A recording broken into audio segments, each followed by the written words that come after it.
kids have been on a good one of razzing each other with the saying, and I can't even believe it's still a saying. First comes love, then comes marriage, then comes the baby in the baby carriage. And then the other one that they were trying to say was Bootsy or Sandler with so and so sitting in a tree, Ki, but they can't spell kissing. So that one got left behind. Thank God I don't have to hear that one over and over again. But more recently, as we get a little older and as the number of crushes they have on people, it tends to go up. This phrase or this saying just keeps getting thrown out there. And frankly, I'm sick of it. I'm sick of hearing it. And it gets me nervous. It gets me anxiety ridden because I think, oh my God, I've got to explain love. I've got to explain all of this. And it's something I don't even understand myself. Navigating young love is about the nuttiest thing to go through, especially with my two kids being special needs. It is so over the top confusing as to what they're feeling, where they're at cognitively, as far as what they understand. I've mentioned this a number of times. It's just confusing. And me being 49 and having been married, having been in love before in my lifetime, having gone through the confusion of love myself, I don't have it dialed in. I don't think anybody does. Well, that's not true. Some people probably do.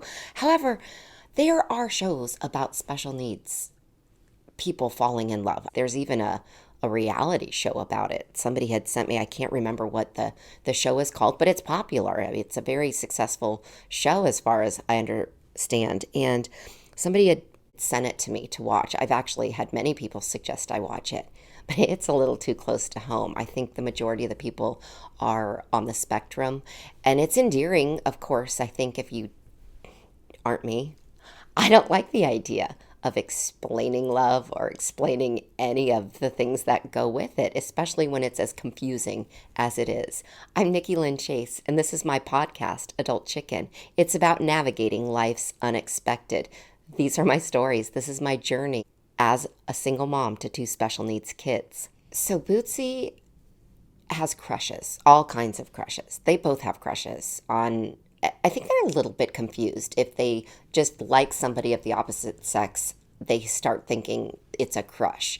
And so we've kind of worked on understanding the difference between a crush or being in love or just having somebody as a friend. And now, of course, as they get older, Bootsy's allowed to have as many crushes as she has fingers, because she'll meet somebody and it's pretty obvious, at least to Sandler and I, if and when she's got a crush. But it started to exceed the amount of fingers she has. And so I said, you've got to keep it at 10 or else we can't keep up. So if you get past 10, you've got to take somebody off the mix because it's just too hard to keep up with. Sandler, there aren't enough fingers or toes to count how many girls he's got crushes on.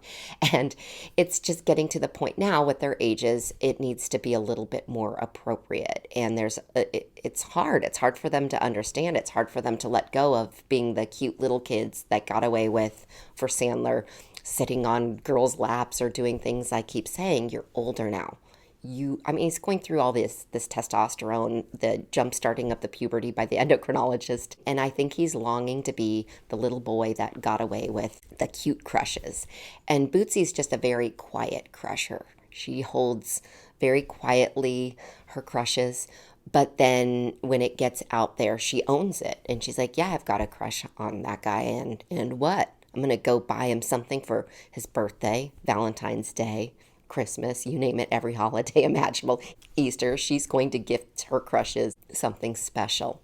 Well, more recently, we had gone over to a friend's house, and it had been the first time, and they gave my kids a house tour.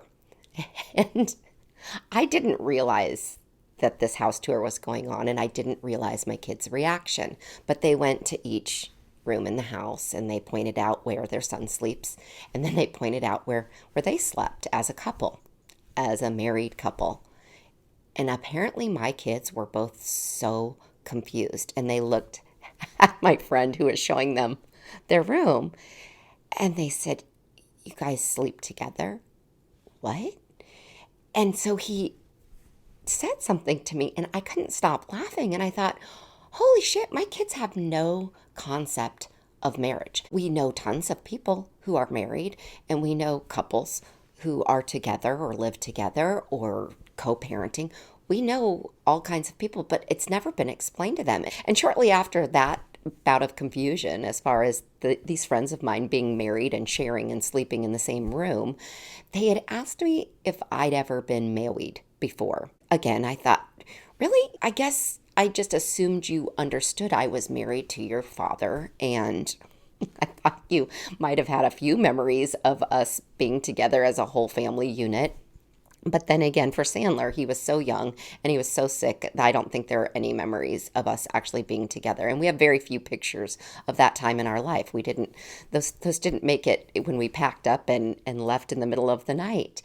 And then for Bootsy, I'm a little confused about what she remembers and what she doesn't, but she definitely doesn't have that same idea of marriage or growing up like I did with the fairy tale wedding as something you kind of played as a little kid. I went through playing Barbie dolls and they constantly were getting married, or even played event planner before event planners were a big major thing, where I planned my own wedding. And then when it came to having my own wedding, oh my gosh, when I was getting married at the same time so many of my friends were getting married, it was all the rage. I mean, we didn't have social media, but we would just go through magazines, and we knew what kind of wedding dresses we wanted long before we knew who we were going to get married to. I'm guessing people still, maybe not with magazines, but with social media, plan their weddings before they even know who they're getting married to. And I realized my kids barely even know what marriage is. So we had gone to the endocrinologist just a week ago, and we were celebrating the fact that Sandler didn't have to get any shots. But again, because the whole premise of going to this endocrinologist is about jump-starting puberty, I thought when we went to go have our Baskin and Robbins to celebrate the fact that Sandler wouldn't have to get any more testosterone injections, we would discuss sort of marriage. We would discuss the appropriateness of now he's getting older and Bootsy's grown up, and how we need to respond to the feelings of love, or the feelings we think are love. And it wasn't as awkward as I imagined, because I really understood my kids have no concept of what it is. They know if they like somebody.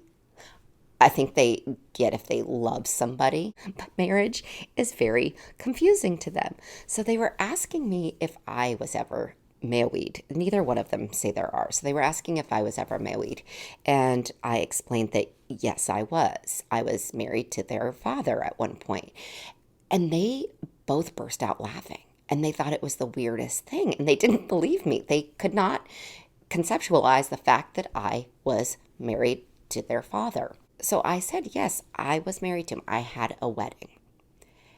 And they wanted to know about it. And it was the first time they'd ever really been interested in hearing about my wedding. And I thought, oh God, here we go.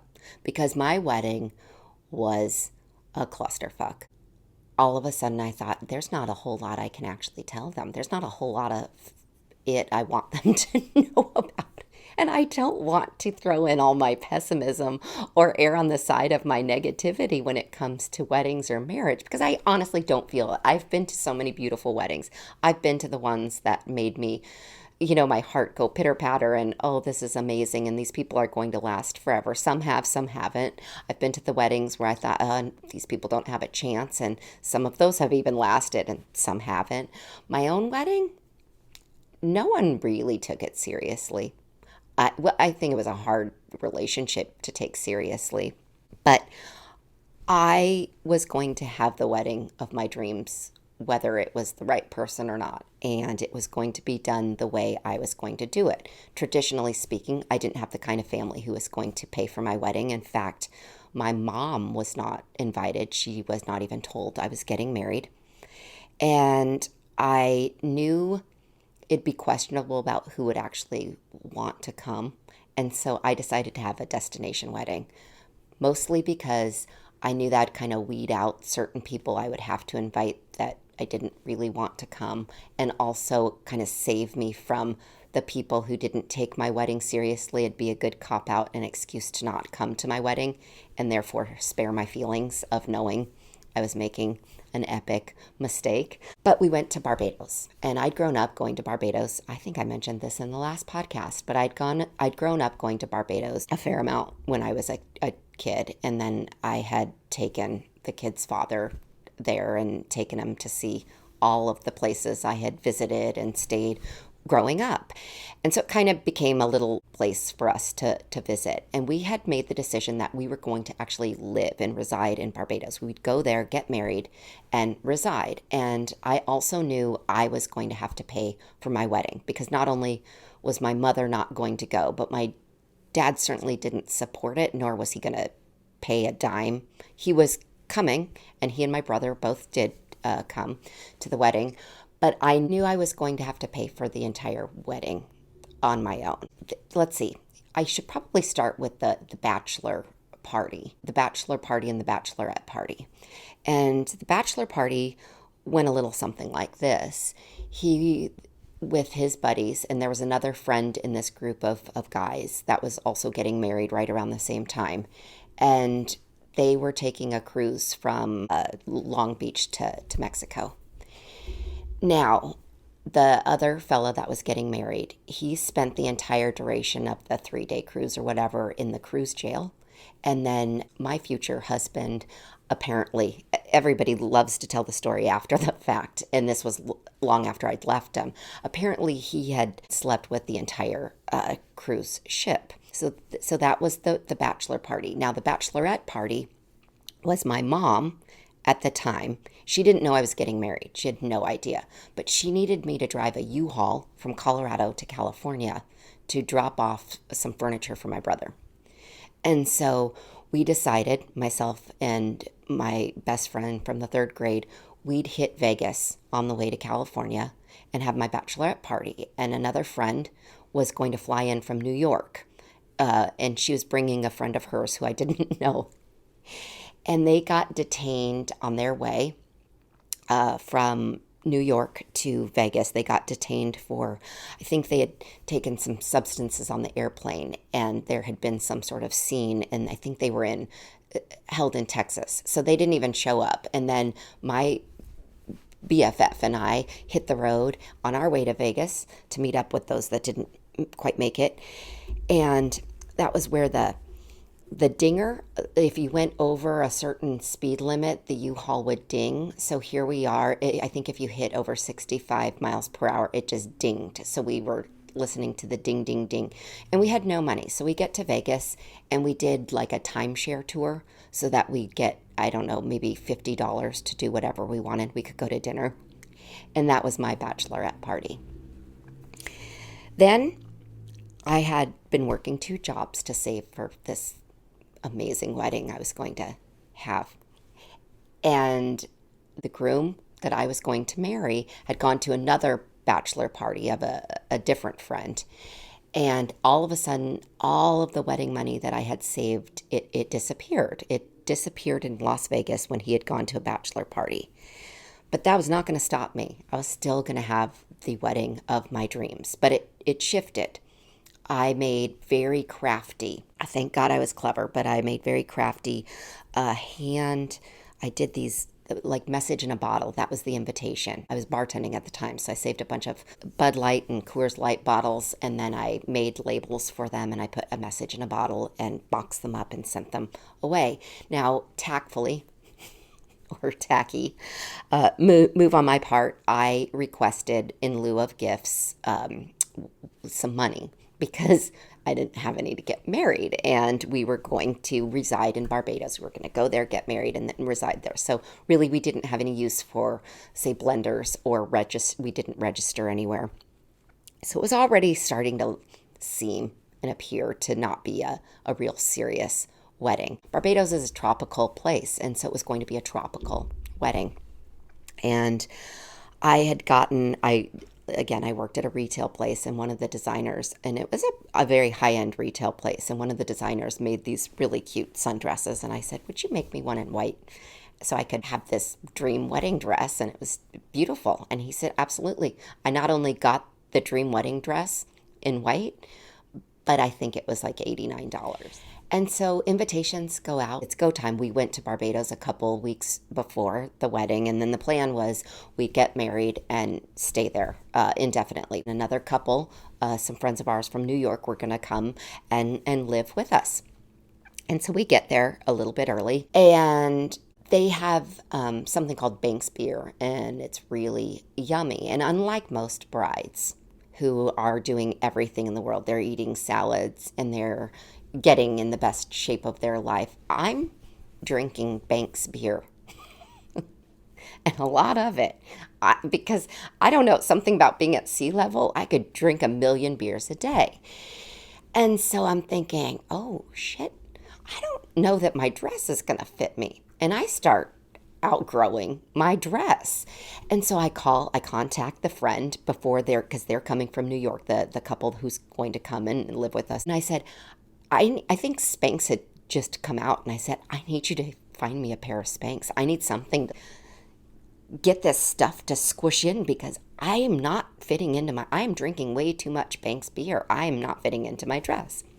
She arrives. They get to the island and she's got Spanx. So Spanx to the rescue. Well, then it's time that we're getting to expect guests. So we've been there now a couple of weeks. I've probably put on 7 pounds in beer weight, and everybody starts to arrive.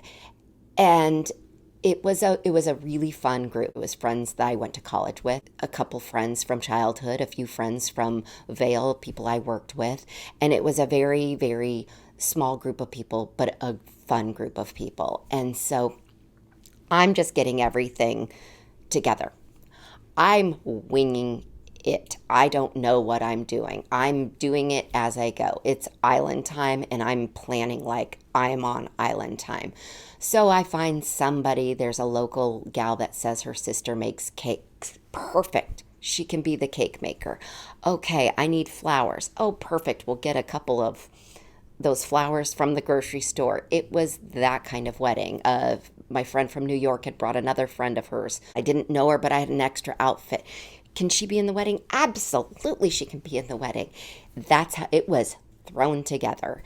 And at the time, I was very into very intricate, detailed statues or 3D art.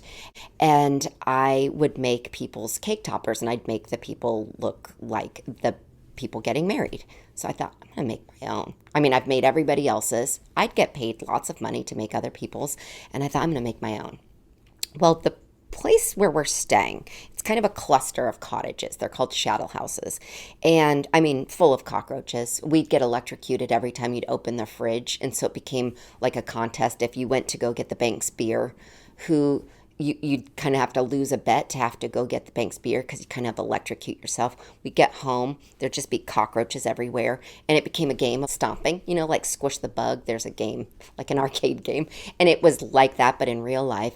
And that was life in Barbados. And that was life where my marriage was going to begin. And our oven didn't work very well. And to make the cake topper, I needed the oven. So my dad and brother had arrived, and there were a few houses in this little cluster, few cottages in this little cluster, and my dad and brother and 2 other guests were in this little bigger cottage.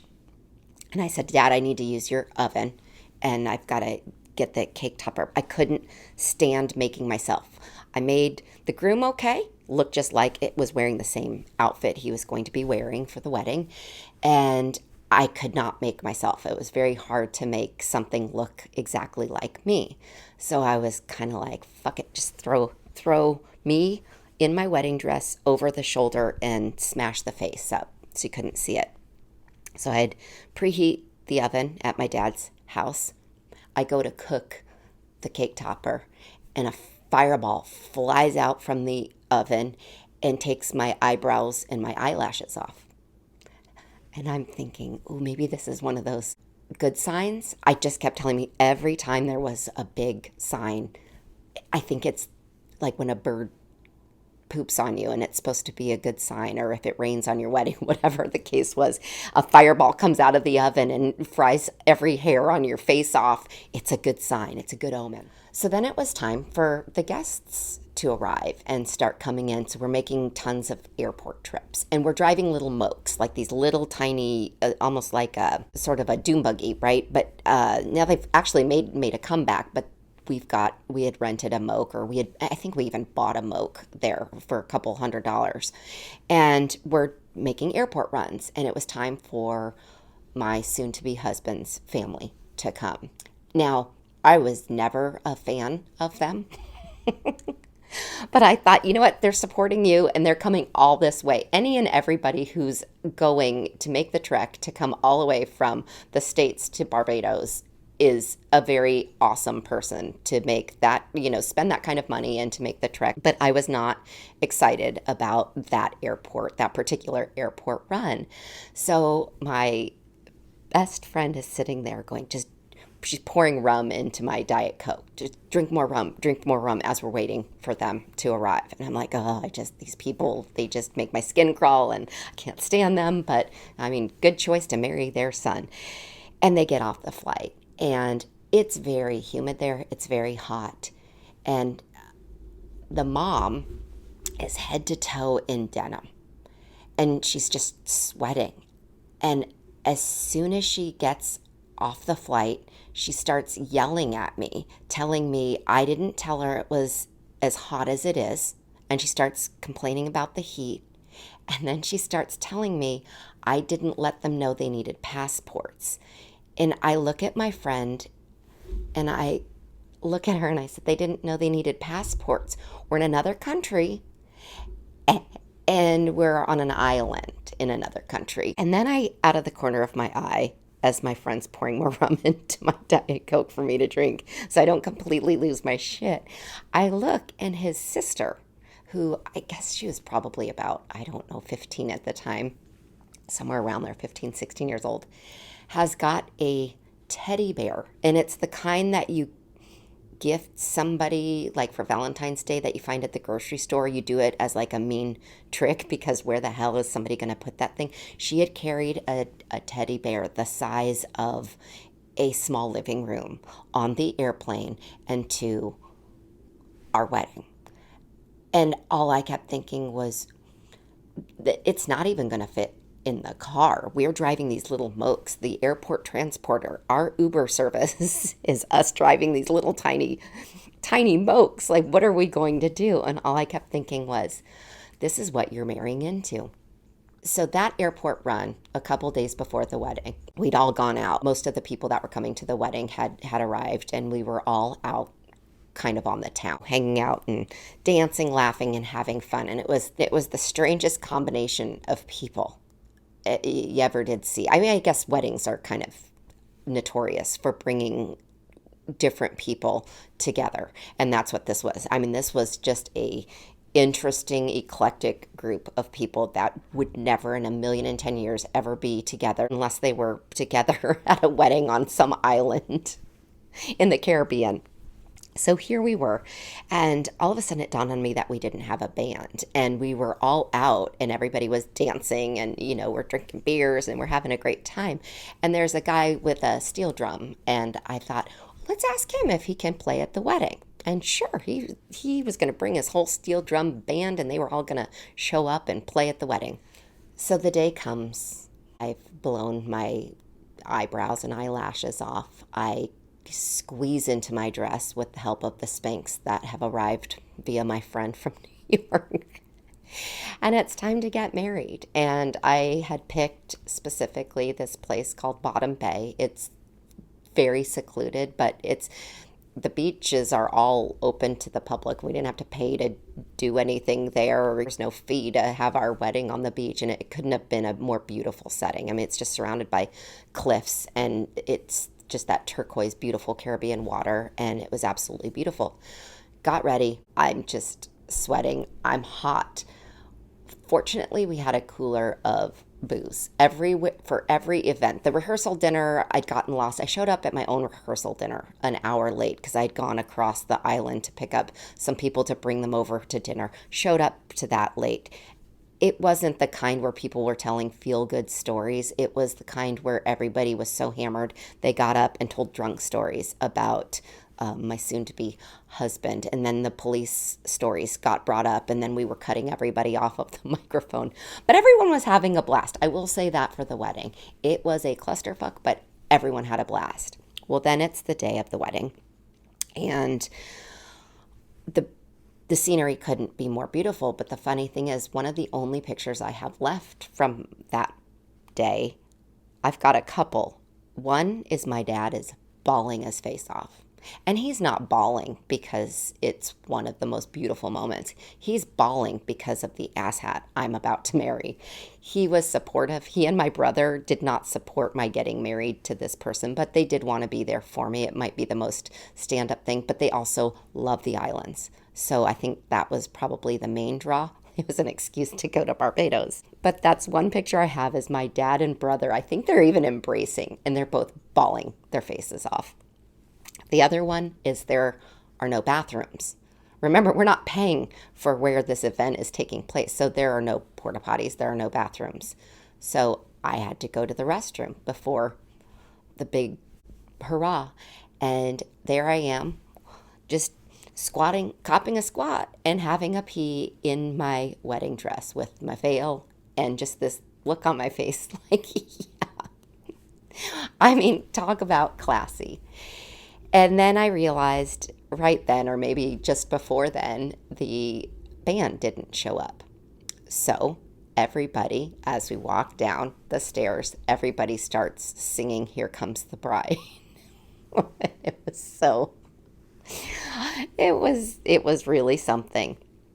Well, then we just have a big celebration afterwards. Just fortunately, there was enough alcohol at every step of the wedding. No one cared and no one noticed. And again, we were in the islands. The setting itself was so beautiful. It didn't really matter what went wrong or what didn't go right. We just had a good time. So about the day after our wedding, we were having probably about our third reception, which just was everybody getting together and celebrating the fact that we were all on the island. And at this point, I'm married. Isn't this wonderful? What a great decision. And so it's late, and we've had our party we've hosted at our little chattel house, as it's called. We've hosted this little party, and I've gone to bed or passed out, whatever. And all of a sudden, I hear all this commotion and ruckus, and my friend is coming into the bedroom. I said, "What's going on? What's going on?" And she said, "Don't worry. We're just getting robbed at gunpoint." And I was so confused. I was asleep. I'd been drinking all evening, and I was so confused. I'm like, "What are you talking about?" And I think she's completely messing with me. I said, "We're getting robbed at gunpoint." And then I hear two pops, but it didn't sound like a real gun. I don't know. I hadn't heard a real gun before. I've not been part of a robbery. And I guess he had come to our place, but there were enough people awake that it kind of scared him off. But he went right behind us because we were in that cluster of chattel houses. So there were about 3, if not 4 little cabins around each other.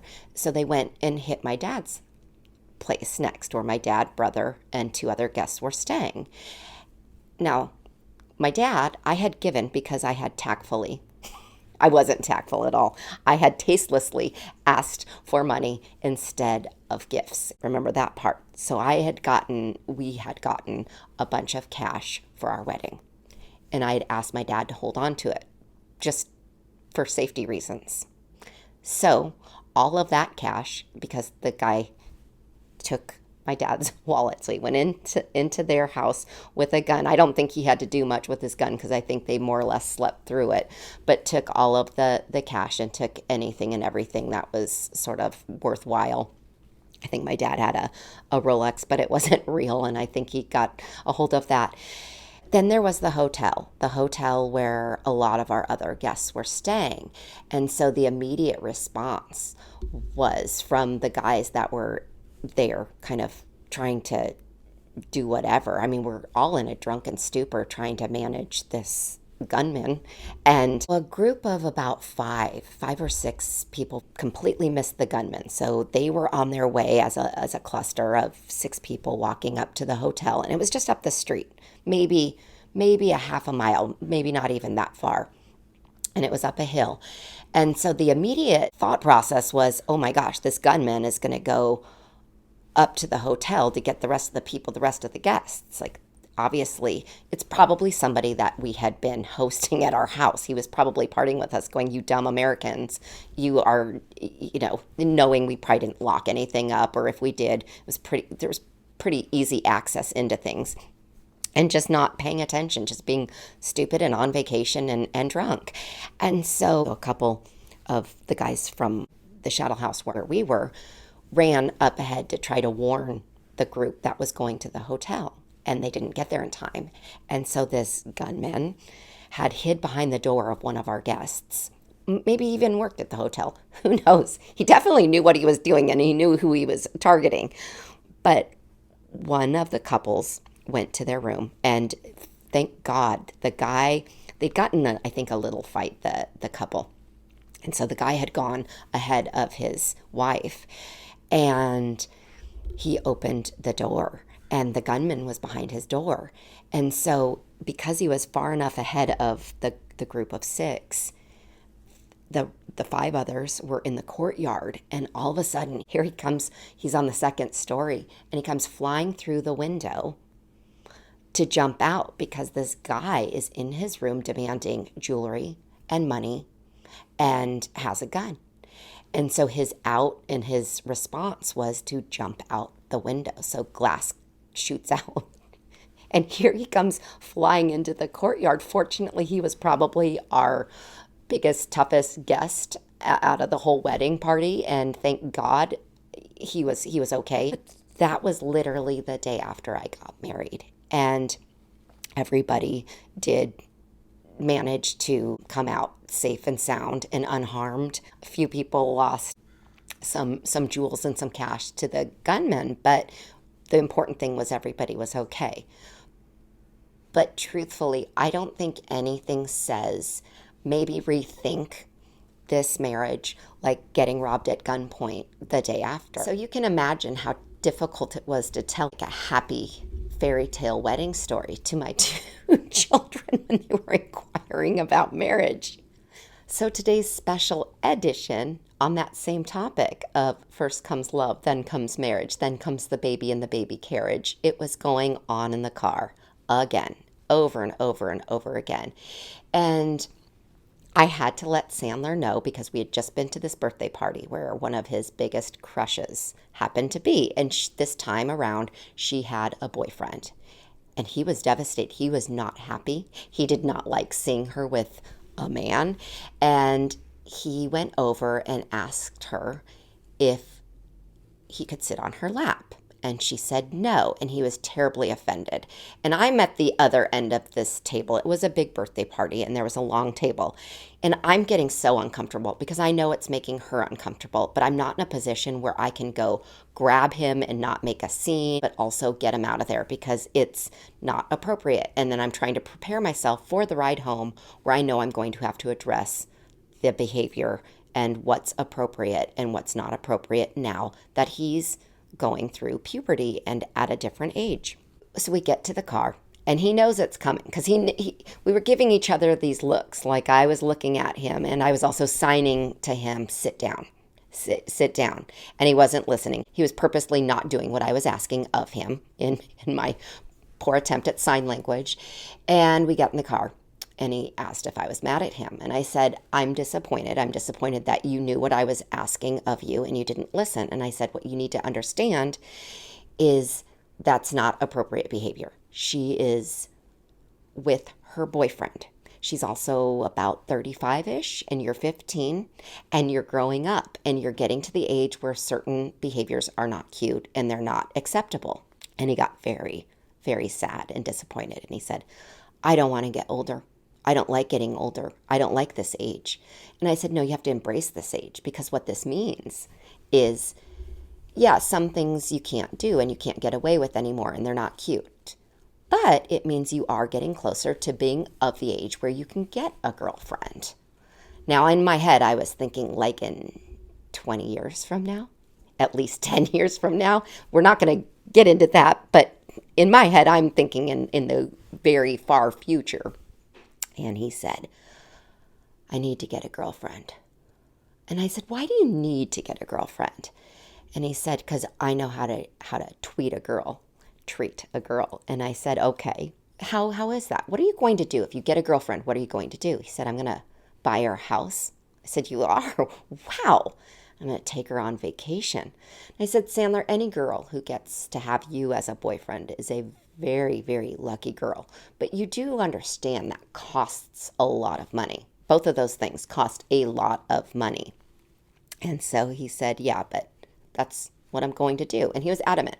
Absolutely, for a fact, that's what he was going to do. Fast forward a couple days, and we're at lunch.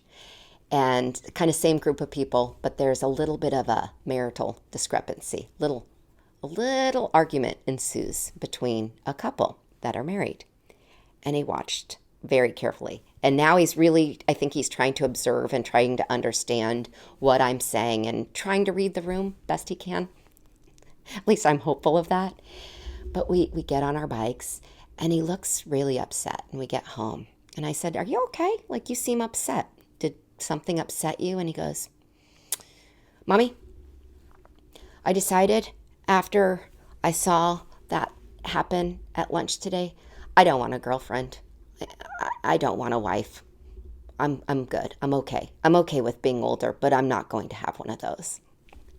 And I was like, yes, okay. And I just explained it's not always like that, and that comes with it. Just like we don't get along all the time, and those things kind of sometimes help make things stronger. But inside, I was so grateful that he had talked himself out of wanting a relationship, at least at this time, because I am not ready for that. Please tune in next week for the Confessions at Therapy that went down this week.